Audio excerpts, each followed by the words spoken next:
مساء الخير. يعني بسم الله الرحمن الرحيم، وباسم مصر، باسم مصر الولادة، باسم مصر الولادة،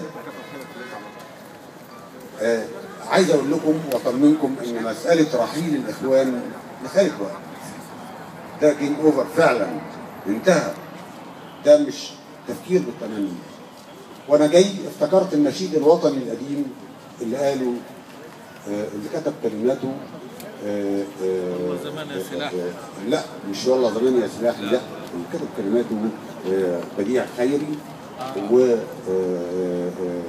لا وغناها سيد درويش في ثورة 19، الثورة الحقيقية الوحيدة في تاريخ مصر حتى اللي اكتملت، واللي هي كانت بعدها افرزت لينا مرحلة لسه بنتباهى بيها لحد دلوقتي. وهو بيقول قوم يا مصري، مصر دايما بتناديك. فبيوبخ حتى المصريين، بيقول له شوف جدودك في قبورهم ليل نهار، من جمودك كل عظمة بتستجار.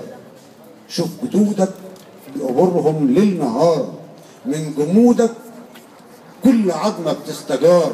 فين اثارك يلي دنست الاثار، دول فاتولك مجد وانت في الطعار. قوم يا مصري، مصر دايما بتناديك. خد نصري، نصر دين واجب عليك. قوم يا مصري، لازم المصريين يقوموا. انا بحب النشيد الوطني ده جدا ومرتبط بيه جدا، وبعتبر ان هو فيه قدر كبير من التوبيخ للناس اللي بيفضلوا انهم يقعدوا في البيوت حزب الكنبه. وهو بيقول له فين اثارك يلي دنست الاثار. شوف جدودك، شوف جدودك في قبورهم ليل نهار، كل عظمه من جمودك. احنا وصلنا فعلا لمرحله ان احنا تجمدنا في افكارنا، تجمدنا في خيالنا، تجمدنا في احلامنا. بقى كل المنى والامل ان احنا نفضل زي ما احنا.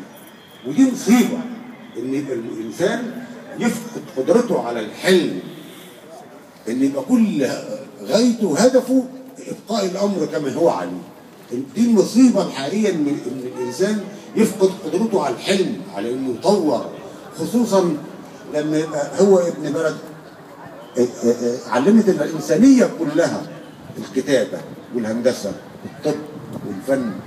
أنا وأنا جاي دلوقتي كان أول مكان حبيت أشوفه المسلة، وقعدت أتأمل العبقرية. مفيش دفوع واحد، مفيش غلطة واحدة. المصري الصلب اللي قدر ياخد قطعة الجرانيت الواحدة دي كلها، البازلت ده كله، وما يعملش فيها دفوع واحد، ويكتب فيها وينقش فيها تاريخ الإنسانية كله، عشان يجي شامبليون العالم الفرنساوي ويقدر يفك الشفرة دي ويعلمه والعالم كله يتعلم منه. يبقى احنا كل هدفنا دلوقتي الابقاء الحال كما هو عليه. يعني احنا مش خايفين مش من اللي بيحصل. وصل بينا الحال ان احنا نقول بس يا ريت تفضل الامور عند كده الحال. يعني دي المصيبة السوداء. المشكلة أنا مش شايف في رحيل الإخوان، لا، رحيل الإخوان دي مسألة وقت. المشكلة في اللي جاي بعد كده.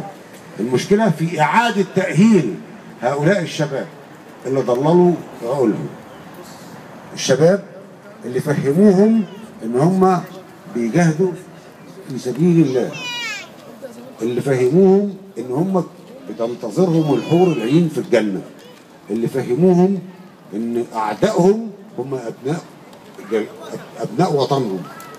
الشباب المغيب، الشباب اللي بياخدوه يرضعوه من وهو طفل صغير كراهية مصر، ويقولوا له إن الوطن وثن وإن الوطنية وثنية، وبعد كده يعلموه في مدارس الإخوان، وبعد كده يوظفوه في شركة من شركات الإخوان، وبعد كده يجوزوه بنت من بنات الإخوان. ده أكبر مشكلة عندي في المستقبل. إزاي أعيد إدماجه في المجتمع مرة أخرى بعد ما تعرض لكل هذا الكم من غسيل المخ